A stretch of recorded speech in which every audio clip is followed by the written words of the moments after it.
wasn't even sure that we remembered how to do this. It's been that long.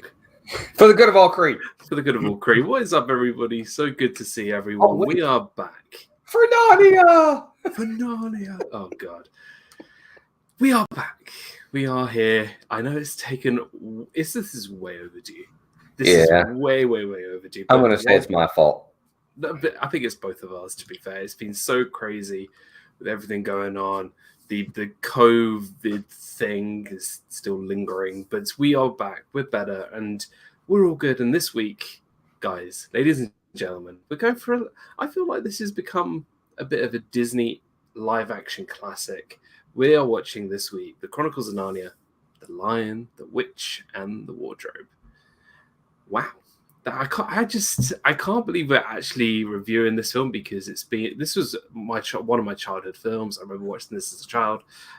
It's crazy that we picked this such a long time ago, and now we're actually finally getting to review it. 2005. This movie came out. 2005. So I'm just gonna try and work it. I was 9. I was 30. I was 35. For what it's worth. Oh gosh! Yeah. Well, it's funny because you talk about this. It did almost 300 million domestically in the U.S., which back in 2005 was good. That was a really good. That was a good gross. Internationally, it did 453 million for a total of 745 million dollars on a $180 million budget. So it did really well. It did, and I remember everyone was talking about this movie. Everyone was talking about this movie when it came out. And everyone I knew went to go and see it because this was a really good, they say it's a really good interpretation of the book and, a good adaptation. Really well. Yeah, it was a good adaptation compared to a lot of other films that came out that was so off the beaten track of the original book. So it's quite interesting to see a really good retelling of this classic story. But before we even I think we should see firstly who's in the chat first. Yeah, absolutely. Some people might have forgotten that we were even here. So I don't know. They'll wait for us to come in. It's all about consistency. We got to be more consistent. It's consistency, but share us out. Share us out, guys. I did. We got Strasbourg, Real Faina 89. Welcome into the stream. My buddy, my brother, RobFuz. What's up, brother? So good to see you. Hope you're doing well. We got Hannah Waghorn in the house. Good to see you, Hannah Waghorn. Welcome back. So good to see you. Hope you're doing very, very well. And we've got Jean. Welcome in, Jean. Good to see you as well. So, yeah, it is for sure. It is showtime. Seeing our bloomers. What's going on? Good to see you guys. Welcome in. There's Strasbourg. Real Fano. Yay, finally we're back. Yep, we are back. We are back, and we are better than ever. So 2005... I honestly don't remember when I saw this for the first time. I think I did see it in the movie theater. Do you remember? Did you see it in the movie theater? Do you remember? Well, what I remember vividly about this more than anything else is first off, I never read the books. These are adaptations of the books, which people love. They are classic novels. But the thing I remember, Dan, is I remember seeing the trailer for this. Right. And I looked at the trailer and I was like, wow, this looks really good. Now, look, trailers are supposed to be that way. Okay, that's the whole point of a trailer. It's supposed to entice you. It's supposed to make you excited. I get it. But this one really did. This is something I didn't know anything about. And I looked at this and I was like, wow, this looks like this could be a good movie. And yes, we did go see it in the movie theaters. Right. And I think most people saw it at the time, went to go and see it because we just said everyone I knew went to go and see this movie. It just seemed to be it almost made $1 billion. I mean, it made $745 million worldwide. It made $300 million domestically in just the U.S. Now, it did better globally, obviously, but still, I mean. So we're going to have to lift our heads up a little bit. Dennis Algazi says, hello, Dan and Walt, and all the Ohana here. I really enjoyed the Narnia film and rode the lift with Tilda Swinton at the hotel after the 2008 Golden Globes, where she was nominated for Michael Clayton. Wow, that's pretty cool.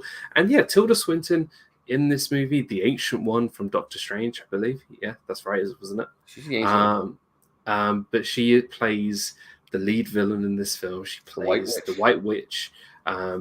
And the rest of the cast is quite a small cast. Really, we're focusing on the 4 children, the 4 Pevensey children, but you do get some noticeable actors in this film. You have James McAvoy, aka Charles Xavier from the X-Men. He plays Mr. Tumnus in this film.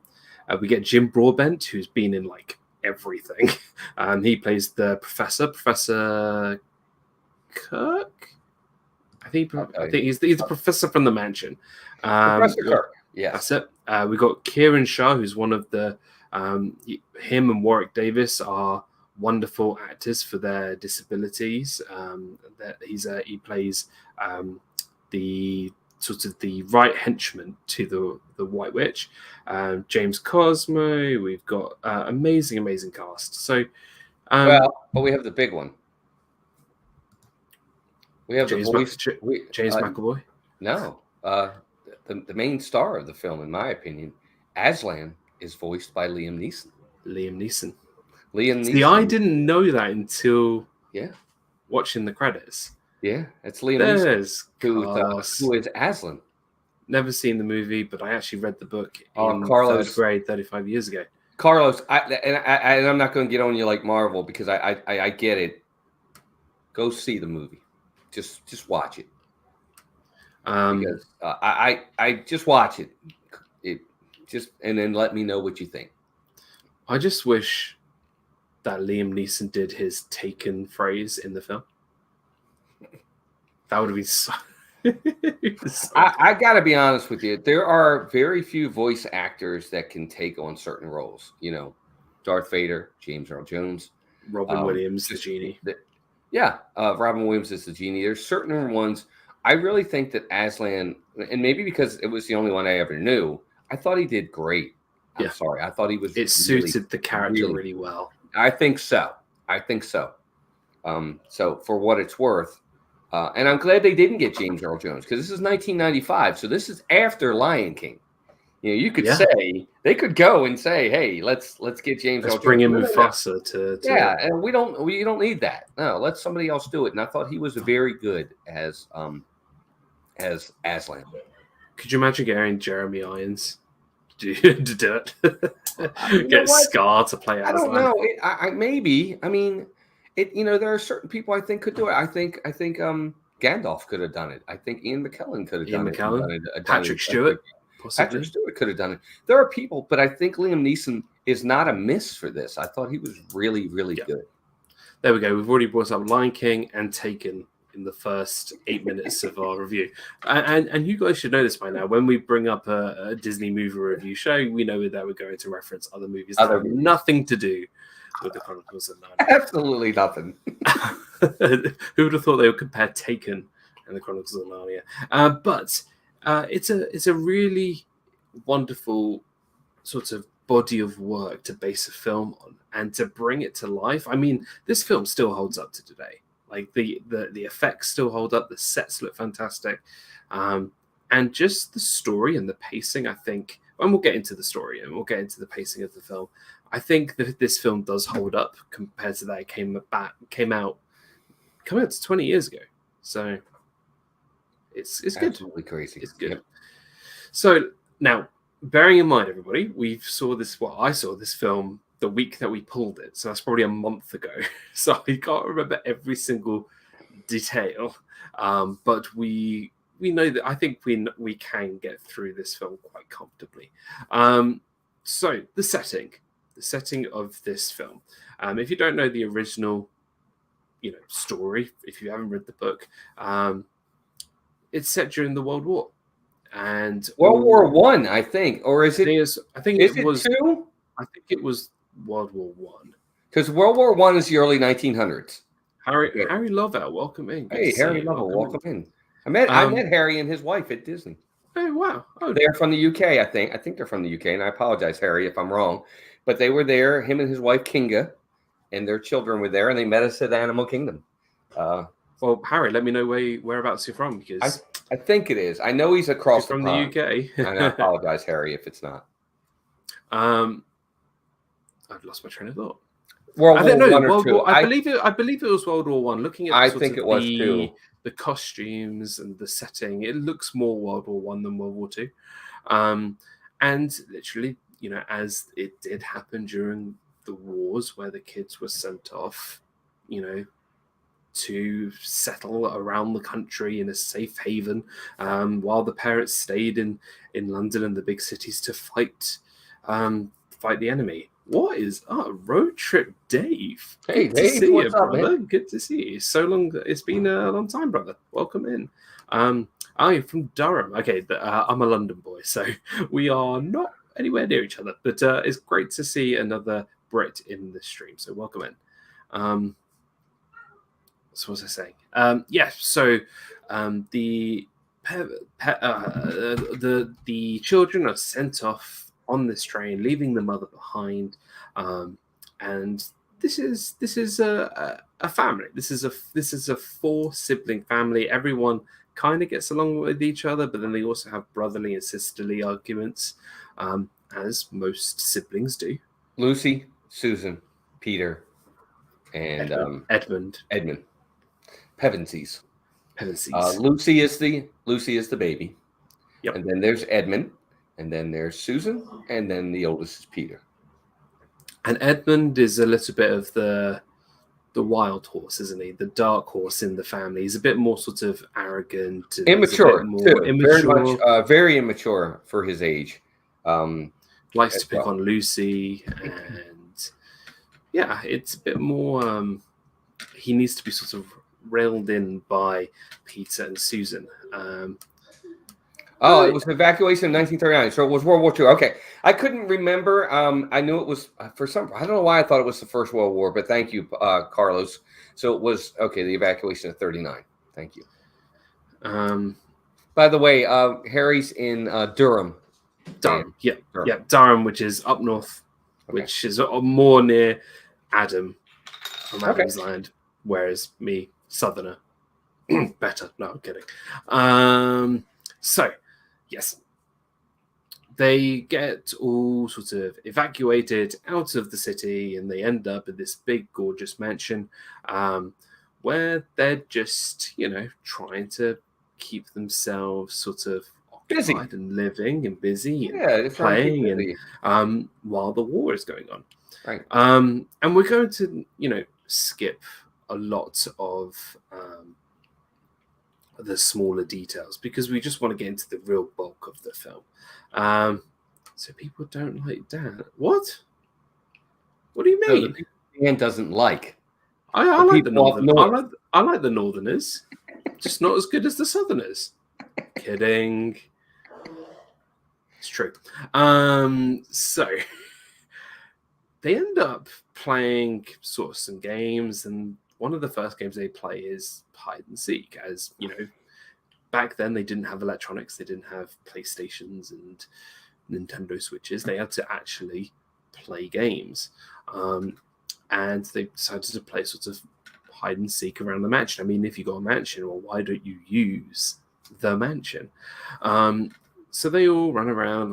Edmund is pushing people out the way, trying to get the hiding spot, and Lucy ends up finding this wardrobe in this really sort of bare room. There's nothing in this room apart from this lovely looking wardrobe, and I've got to give props to the prop team. You see that pun there? Give props to the prop team. You like that? I did. That was terrible. Because the wardrobe looked... I've missed this. Because the wardrobe looked incredible. Like, it really... Like, that is the centerpiece of this film. I mean, it looked fantastic. So... Well, it literally is in the title. And so it had to look... It couldn't have just been a... It's basically the gateway. So Lucy ends up hiding, essentially, in this wardrobe. And ends up falling back and back and back, further back into the wardrobe, falling back, starts to feel sort of trees, and falls out into this snowy, ice-capped sort of area. And it's almost like you were living in, like, I don't know, the North Pole, basically. You got the lamp. Now, I never understood, because I never read the books, the meaning of the lamppost? I don't know. I think it was just like maybe a landmark for people. I don't know. Maybe I someone in the never chat read the can books, explain. folks.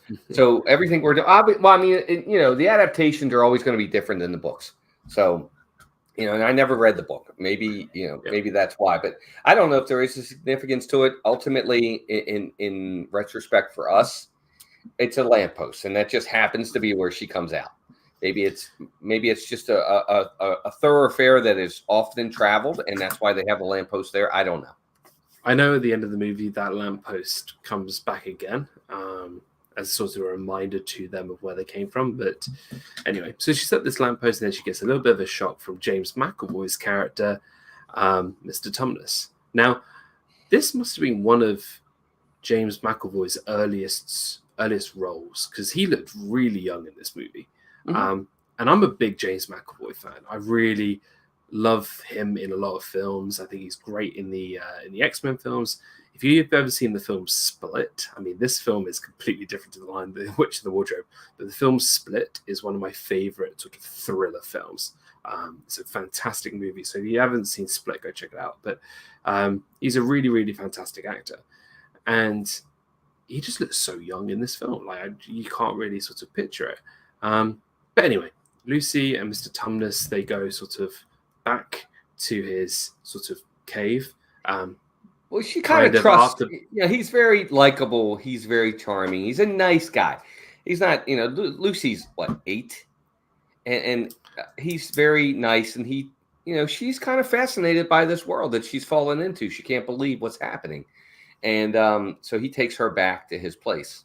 I think watching this now as an adult, I'm kind of like, don't do that. Like, because you kind of understand it more. Like, there's something up about this guy. Why would you go back to someone's, like, it's just strange. Like, it's just really, yeah.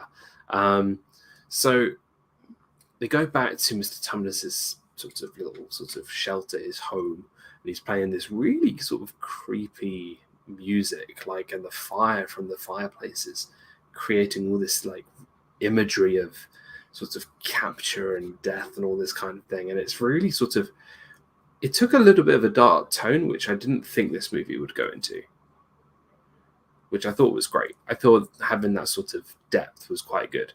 And then he confesses that actually, I haven't invited you to my home. I'm actually kidnapping you. And kind of, it gets a little bit darker. And then Lucy escapes. And then obviously Mr. Tumnus, the consequences of his actions will be dealt with by. Well, he lets her go. Yeah. Well, he actually lets her go. Yeah. He was gonna see, folks. It's all based on fear. The reason why he's kidnapping her is because he's in fear of the White Witch, and he knows that the White Witch needs, if I remember correctly, a human, or I guess there's. I can't remember specifically, but he knew that once he found her, he needed her because the White Witch wanted them. But he does ultimately have a change of heart, and he lets her go. And then that's when she runs back to where the cupboard was. And we'll get into what happens to Mr. Tumnus because of he let her go. But the consequences of that. Yeah, there's some consequences there. But then she does get back, and she goes back through the cupboard. And, it's been hours to her. And we'll get into that. Timing on all time frames for this is really interesting, too. It's been hours for her because she goes to his house. She stays for a while. Remember, she falls asleep, all this stuff. But when she goes back through the cupboard, they're literally still playing hide and seek. It's been she got caught. She got caught. And she's like, I don't think you understand the game. You're meant to hide. Yeah. But what's really neat about it is, and it's one of the really great things, is it's been literally seconds because he was counting to 10 and she's been gone for hours. And when she comes back through the door, he finally gets to 10. It's like, it's been seconds to them, but it's been hours for her. So I think I like that. I thought that was really neat. Yeah. And so Lucy's trying to convince, hey, look, there's a wardrobe that you can go into this place. She's trying to explain to her siblings, like, listen, you can go through this cupboard And they go and expect the cupboard, and Susan's like banging on the back of the cupboard, and it's like, no. Well, actually, it's Edmund first. Yeah. Edmund catches her, and she shows Edmund, and her and Edmund go through, and he sees it. And then they come back, and Edmund denies it at first. Remember, he says, no. Yeah, but I think, I was going to get on to, because they were playing cricket in the yard, and they smash a window. Right. And then they run and hide, and then Edmund and Lucy go through, and then come back out. Yeah. They come back out again. But Edmund, we're going back now. So Lucy's, Edmund goes through. He meets the White Witch, played by Tilda Swinton. Debbie Bernfeld, welcome in. So good to see you. Apologies for being late. You don't need to apologize. Thank you so much for being here. So Edmund meets Tilda Swinton's character, which is the White Witch.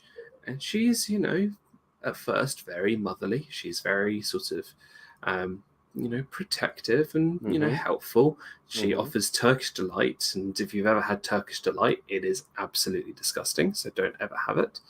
But Edmund seems to like Turkish Delight. I don't know why he would. And basically, she's explained to Edmund, listen, you need to bring your family to Narnia. You need to bring them here. And that's kind of your job. And Edmund's like, okay, but can I have some more Turkish Delight? And she's like, oh, yeah, but you need to bring me your, brothers and sisters first. Right. So Edmund goes back, and then that's where we get the Lucy and Edmund sort of argument, with Edmund lying that, Lucy's just making it up. So, yeah, and that's kind of sort of almost like the first act, essentially, because this whole act is sort of learning about Narnia and sort of getting introduced to this world. And then we really get into the second act where, we get all four siblings entering Narnia. Right, and the reason why they enter is because they hear the professor coming, and they're kind of afraid because of the window and everything. So they all four hide in the cupboard this time, in the wardrobe, and this is when they all do finally go through. And now, Edmund, they find that he was lying, and they prove Lucy to be right. And now Susan and Peter are there as well. And that's when Lucy leads them to Mr. Tumnus's house, and they find that when they get there, it's been ransacked. It's been destroyed almost. Yep. He's gone. He's nowhere to be found. And that's because he didn't do what he was supposed to do by keeping her, and he kind of paid the price for that. Yeah. Did he pay the ultimate price? I don't know. We'll talk about that in a little bit. See. They get to the Beavers next. The Beavers part... So they get introduced to these beavers, and what they are, they're the connecting characters between Mr. Tumnus and Aslan. Their job, their role is to get the four Pevensey children to Aslan. And they go on this sort of a little bit of like a Lord of the Rings expedition across country to get to what Aslan's sort of camp, essentially. But remember, they're also being chased by the White Witch's wolves. Yeah.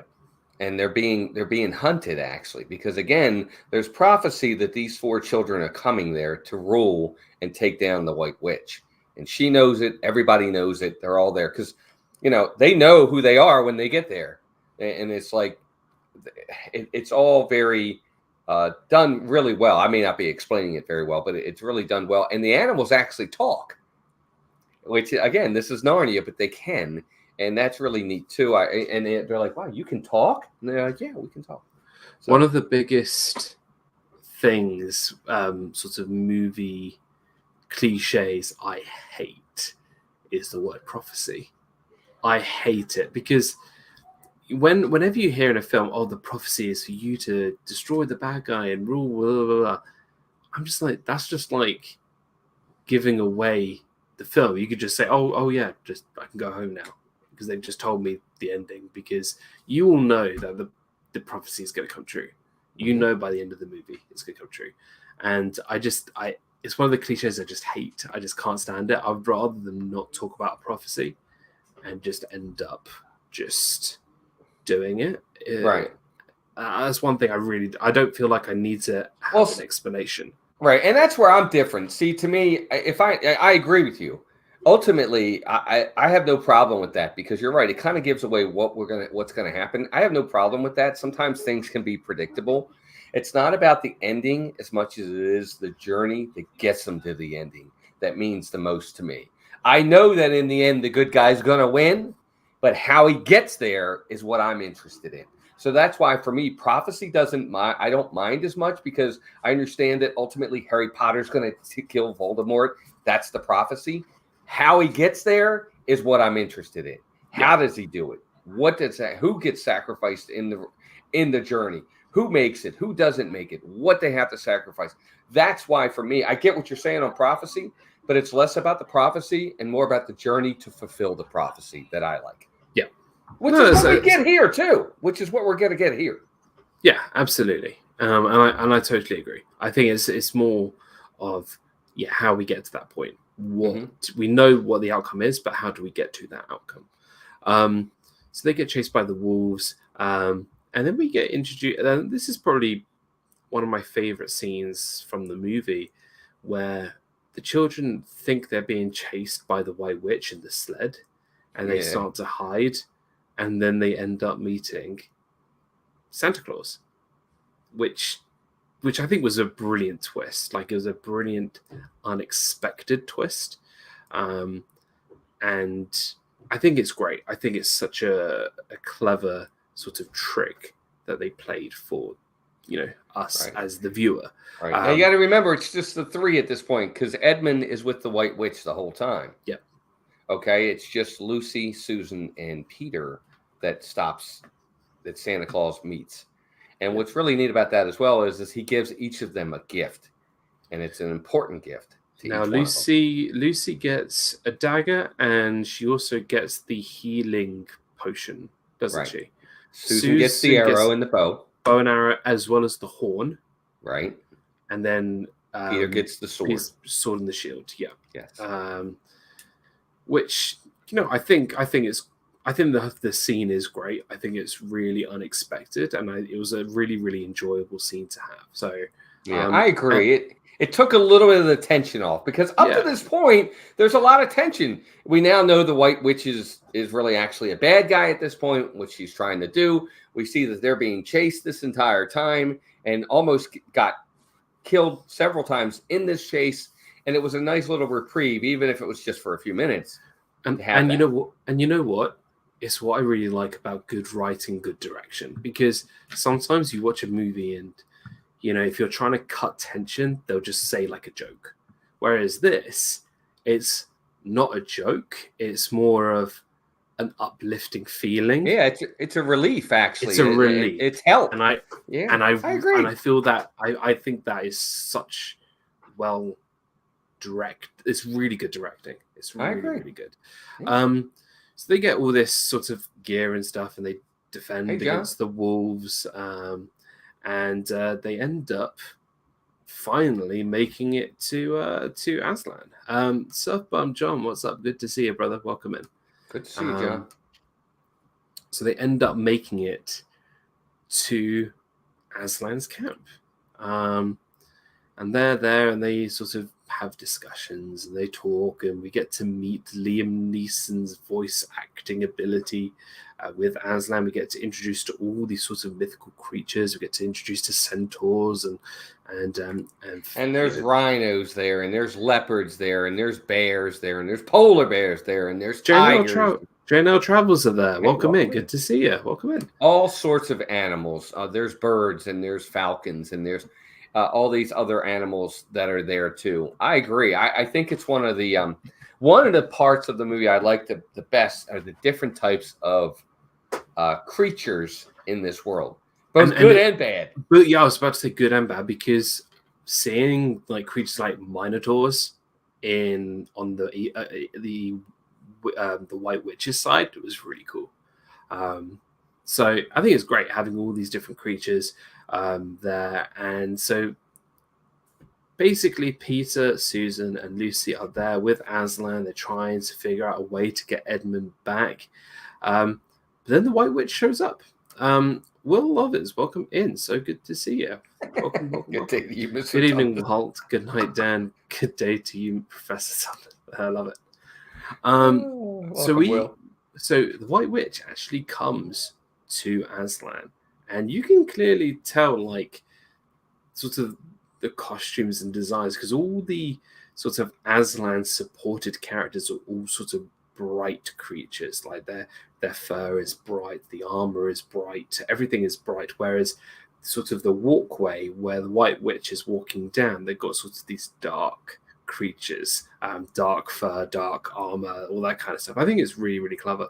And obviously Edmund is there, and basically Aslan and the White Witch have a closed discussion together. Now, what's really good is we as the viewer don't know what they said and don't know what they discussed. Well, we know what they discussed. We just don't know what was given for the trade, because ultimately the White Witch is there with Edmund. I know what the White Witch said. Well, I do. She said, "Sigh, sigh, sigh, sigh. Hey, what's up, Sigh? Good to see you, dear." Sigh. But she's there, and she's there. You know, obviously, the Pevensies want their brother back, and she's like, "Well, he's mine. He's my prisoner. Whatever. We can make a trade." Ultimately, that's what it is. There's going to have to be a trade. So her and Aslan go inside the tent to discuss, because you're right, they are mortal enemies. Technically, this is your classic good versus evil. It really is. And there's actually, I don't want to get into it too much just yet. There's a biblical connotation to these books, big time, because the guy that wrote them made it so, and we'll get into that later. But him and her go into the tent, and they come out, and he pronounces that Edmund has been given back to the Pevensies, and everybody's all happy and all this. And she starts to leave, and she turns around and she goes, "You know, how do I know you're going to keep your word?" And he just roars as if to say, "I'm going to keep my word." Yeah. But what was, we don't know what that is. All we see is everybody else celebrating in Aslan's. It's great that we didn't know. Yeah, it is. It actually keeps us speculating as well. Yeah, absolutely. But you know something's going to happen that's going to be a major sacrifice, because while everybody else is still, you know, celebrating the fact they got Edmund back, you see Aslan, and he looks resigned, I guess is the word I'll use. He looks resigned to something inevitable that's coming. Yep. So everyone is sort of celebrating, and they had a good night, and they all start to go to sleep. And Aslan leaves the camp, but he was spotted by Susan and Lucy. And they sort of end up walking with Aslan through the sort of night forest, and Aslan needs to say, "Listen, I need to go. I need to do something, and you can't be there." Wow, look who we've got here. We got our brother Pete McDevitt. What's up, Pete? What is up, brother? So good to see you guys. Go check out Pete.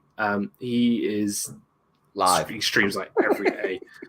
He's the most like streamer on YouTube. Streamer. He is the most streamed streamer.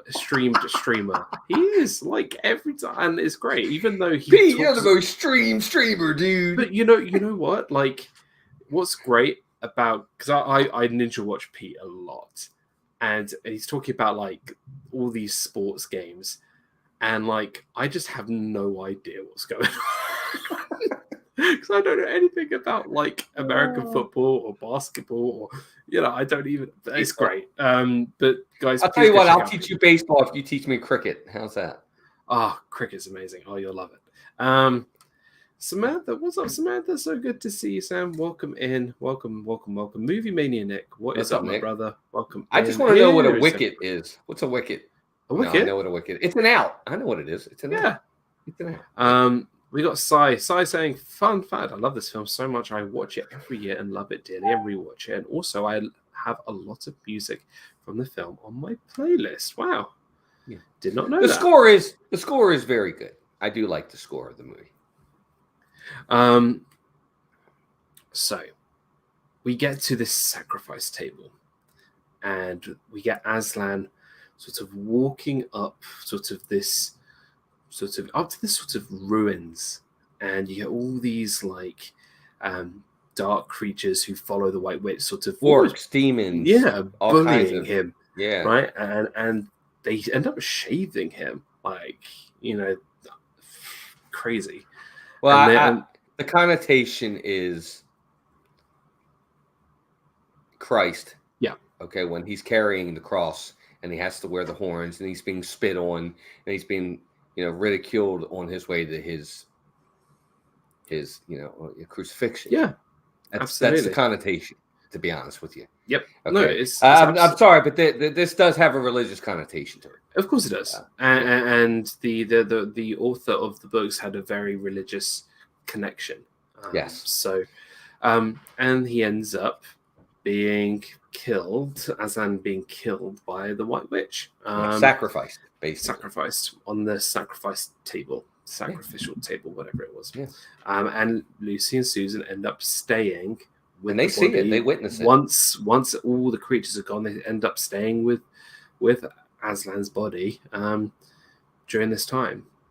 Now, obviously, with Aslan being dead, the White Witch was like, right, let's just kill everybody else. Let's just basically at this point, she brings her army there to where Aslan's camp is, and she's going to do the final push to basically annihilate everyone. And she says that. She says to the leader of the army, she goes, I have no need for prisoners.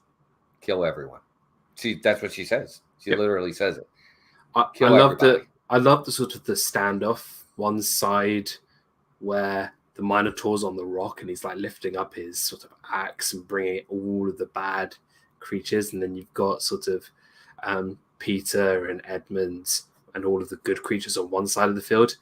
I did find Peter shouting for Narnia like really cringy. I just didn't like. He's 15. I don't know. I found him very cringy. Here's what I'll say. I like that part. There's one part in this.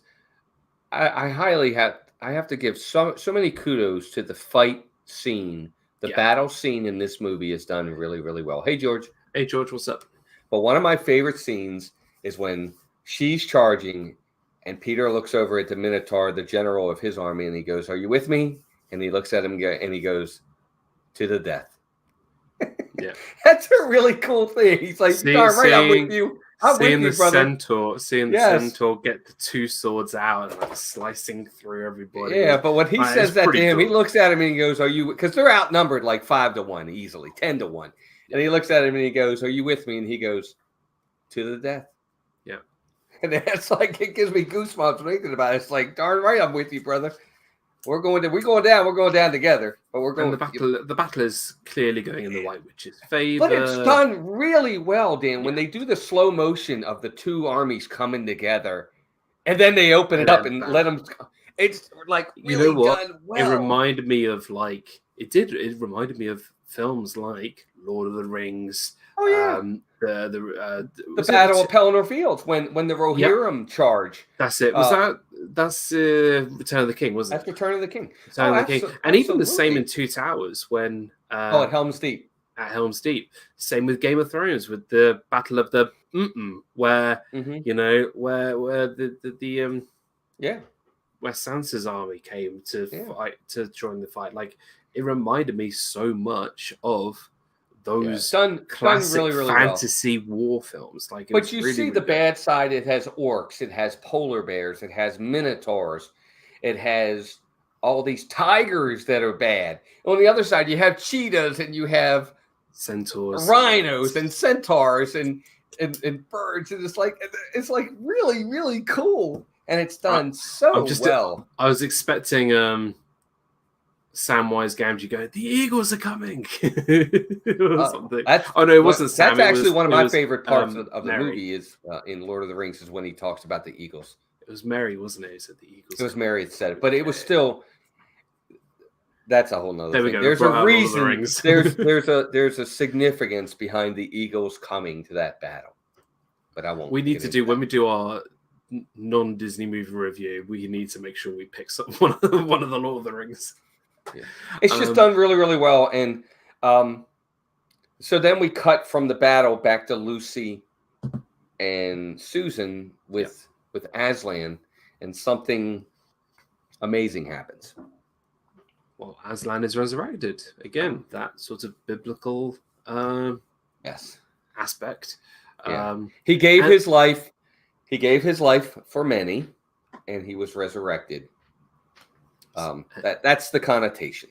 And then Aslan, aka Yoda, joins the fight because he's the best, and he changes the tide of the war and ends up winning the war for the good guys. Peter ends up sort of going one-on-one with the White Witch and loses. He gets saved by Aslan, but he does technically. She has him. She's got him beat, and Aslan jumps over and takes her out and saves the day. He does. He saves the day. And then what happens is, because obviously the White Witch being defeated, all the bad creatures sort of run away, and Aslan and Lucy start healing all the frozen creatures, essentially, with the potion, as well as Aslan's sort of breath, I guess. Hey, Sebastian the Crab, what's up? Good to see you. Jeanette, welcome in. Saved all the doomed from the Queen's castle. Yes. Yep, witches always get me. I don't know what witches are you talking about.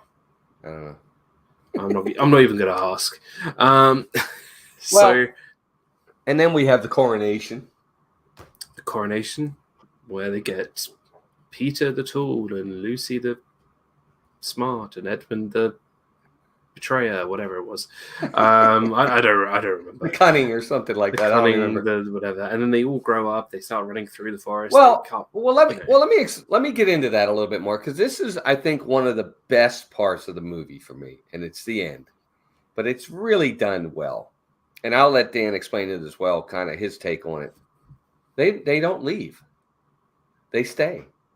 They stay in Narnia.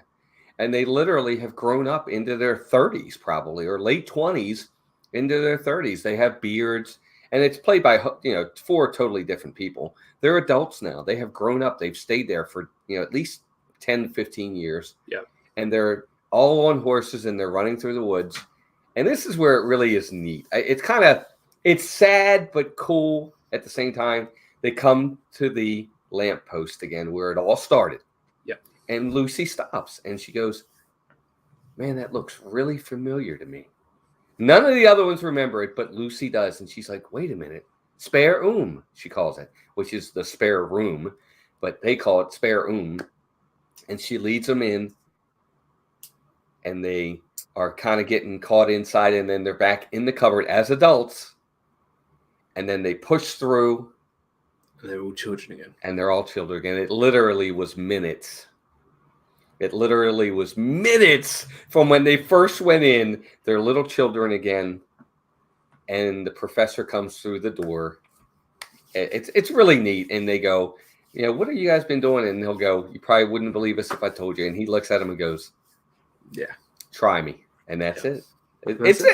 It's really cool. I really like that they didn't get to lose their adulthood. They didn't get to lose their childhood in the real world. Paul Engel, welcome in. Good to see you. Yeah, absolutely. That's what I really liked about sort of the ending of this film, because they did so much here for Narnia, and then they needed to live their lives in their world as well. Absolutely. Yeah, it really was neat to see that when they went back in. I was like, "Oh, cool, they're children again." But obviously, this was not the end of the Narnia story, because they actually had 2 more sequels. And we will get to those at some point. I do want to say that, personally, the second movie, Prince Caspian, is personally my favorite out of the 3. But look, this film had such high expectations, and I think they really nailed it. Like I said at the start of the stream, this film still holds up today. And I really, really enjoyed, rewatching this movie. Now we're going to get into our summary of the film. But while we're talking about our summary, we need your help, guys. You are going to give us your letter grade. It goes from an A star down to an F. An A plus down to an A plus down to an F. See, I'm a teacher. I call it an A star. An A plus down to an F. And just tell us, what grade would you give the Chronicles of Narnia, The Lion, the Witch, and the Wardrobe, and why? Why did you give it that grade? Right, and we've done both. We've given A pluses and we've given Fs. We totally have. Some even on the same movie, The Black Hole. So while you guys are putting in the chat your letter grade and your sort of little summary, Walt, I'm going to kick things off with you. What is it about the film that you love? What's your letter grade? Favorite characters, scene, etc.?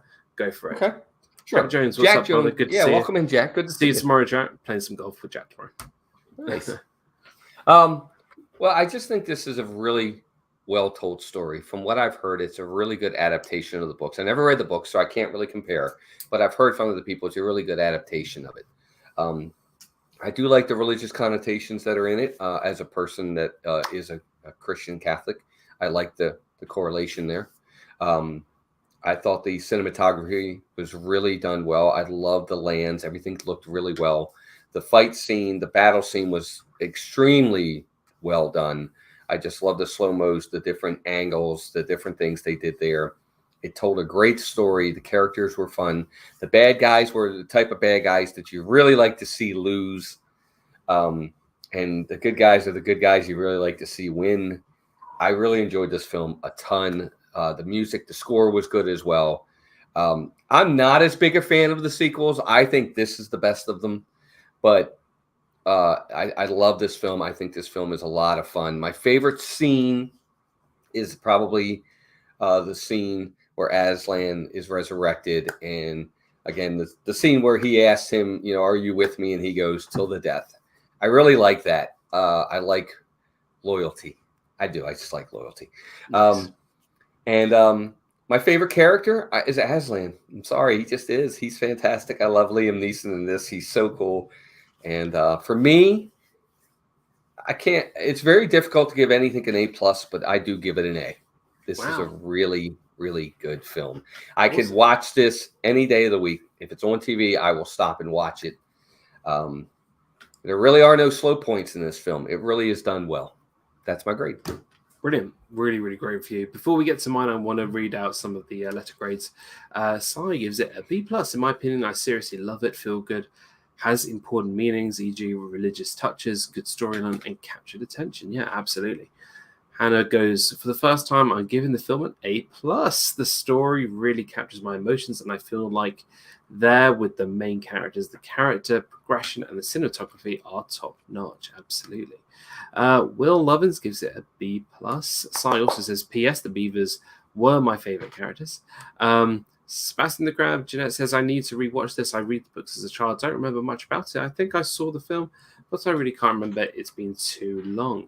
Go watch it. Anybody else out there, please give us your grades. We want to hear from you. Absolutely.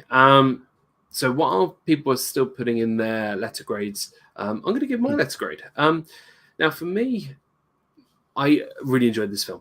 I really did. And it's been a long time since I watched it. And I remember watching it a lot as a child, especially when it was on DVD. And I used to get sort of sick and tired of it. It's like sort of hearing that song that you hear over and over and over again. You're like, oh, this film again? And I think that sort of opinion will always stay with me. I'm not going to lie, when I pulled this film out, I was excited, but I was also like, okay, we'll have to watch this. And I enjoyed the film. I did. I really did. I thought the cinematography, the direction of the film was good. The story had a really good pace. It still holds up. I think the acting, on the most part, was good.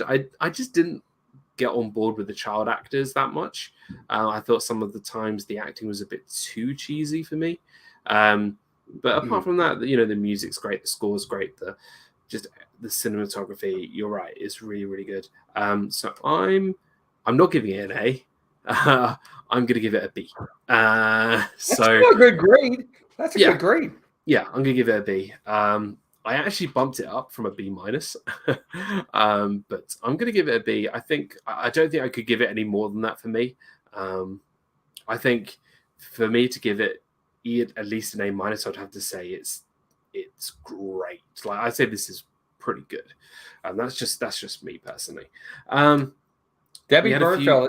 Yeah, I was going to say, Debbie said, I give it a B+. The movie really had a great storyline. The actors were very well played. The pace of the story moved accordingly. Absolutely. I recommend everyone watching it. Yes, we do.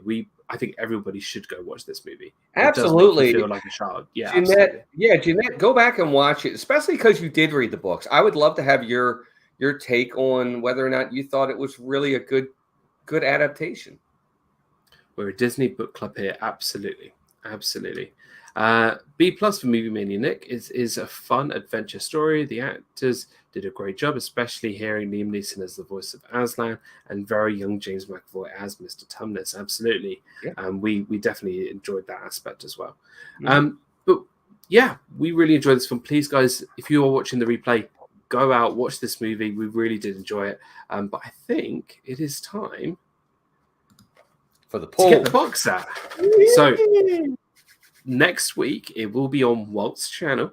So go check out Walt. I think everybody here is subscribed to Walt. So I don't show up next week. Just show up next week, and we promise it will be next week. Yes, not a month's time. I have no issues with anything next week. We're good. Neither do I. We're good. We need a drum roll in the chat because we need to know what we're going to watch next week. Pick something good. Daniel always picks the most obscure crap for me. I swear to God. Right, I've got one. What's a long one? Oh, okay. I've been looking forward to this one. Yes, Hannah, check me out. That didn't sound right. Check out the channel. We're watching a Disney animated movie. Oh, really? We both will love this because we're both canine people. We're having a Dalmatian plantation with 101 Dalmatians. Oh, wow. I haven't seen that in forever. The animated film. I'm very excited for this. I'm really looking forward to this. It's going to be a lot of fun. I haven't seen that in forever. So that'll be interesting. Yeah, I'll have to watch that this weekend. I might watch it watching 101 Dalmatians. So looking forward to that. Cruella de Vil and Lucky and Perdita and Pongo. Oh, it's going to be good. So come back next week for Walt's channel where we're going to be reviewing 101 Dalmatians. Tina, so good to see you, Tina. Great to see you back. Sorry, I'm just getting here. Don't need to say sorry at all, but I'll watch the replay. My life has been a bit nuts lately. Well, we're glad that you're here. So thank you so much, Tina, for being here. Pretended the emoji is black and white. Yes, absolutely. That's one why do you never seen 101 Dalmatians? Oh my gosh. And I'm currently going through all the animated films before my vacation. You will love this. And please, guys, watch the film before next week so we can all discuss it together. It's going to be a lot of fun. And it's going to be a blast. Yeah, I haven't seen this film in a long time, and I've been desperate to rewatch it for a long time anyway. So, and we both love dogs. So how could it be better? I love dogs. Absolutely. And we made it. So we're really happy that everyone came out today. I know it's obviously been a sort of a slow sort of season. We're just trying to get back into things. Thank you for spending your Wednesday evening coming to us. We really do appreciate it. I know it's been a long time since we've done our review. It's just been super, super crazy. But we are back. We're looking forward to this. I've got, so many weeks off now before I go back to work. So we'll be able to get through at least, every week we'll be able to do hopefully a review.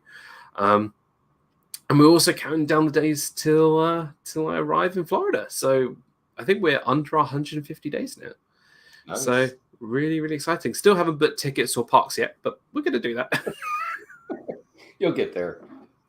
We'll get there. But we're really excited. So that's sort of stuff that's being planned. In terms of my channel, I think there's a lot of stuff that I want to do in my channel. I'm going to try and go live a little bit more, do more vlogs, do more videos. Because now that I have the time to do it, I think that would be great to sort of get back into it.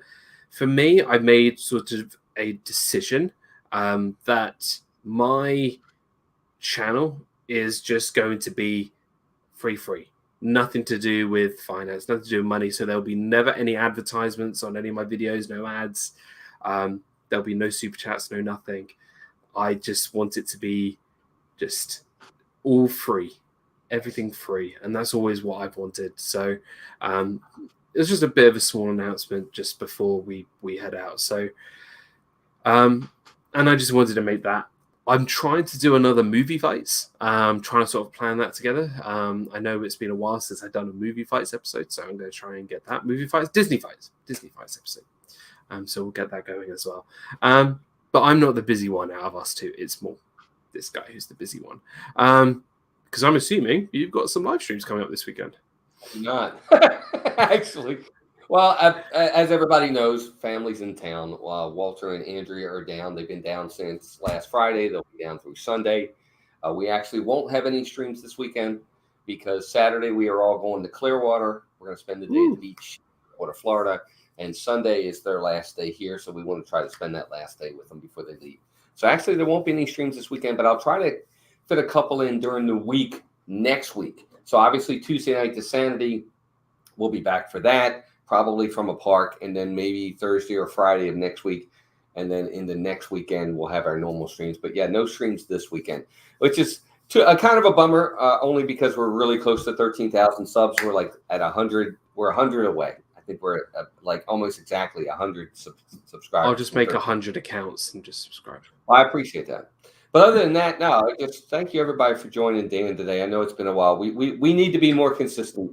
We know that things will jump and people will join more if we're more consistent. We're going to do our best to do that. Wednesdays at 5 are going to be really moving forward the best for all of us. So it's early enough for Daniel that it's, I think he can do it.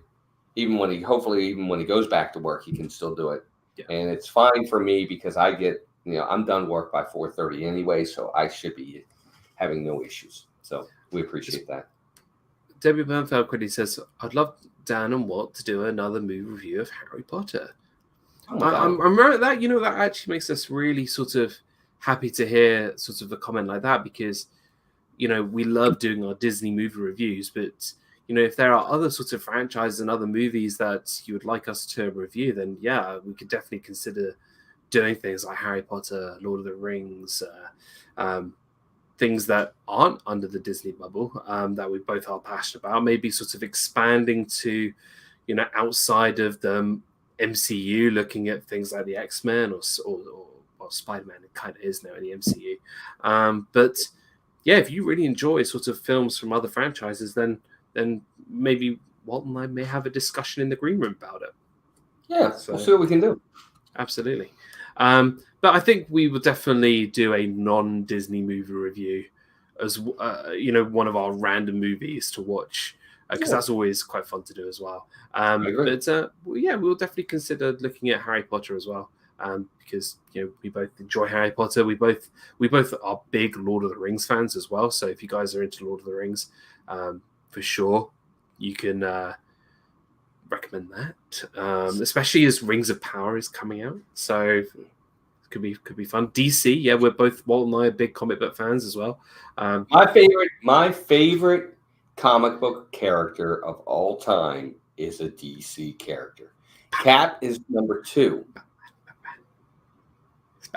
Yeah, you say for me. Batman's number 1. I'm sorry. Batman is number 1. Batman's number 1. Cap's right behind him, but Batman's number 1. See, for me, it's Batman then Spider-Man. Oh, no, Batman then the X-Men. Oh, I don't know. Tyler Travel Tube, welcome in. So good to see you. Thank you for being here. But maybe we can throw in some DC as well.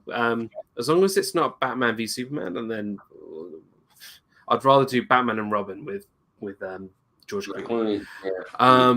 We need to do a movie review of that film. Oh my god, that'd be hilarious. Anyway, I'd rather do it of the '89 Batman myself. That was. What about I was there that day when that movie debuted in the movie theaters.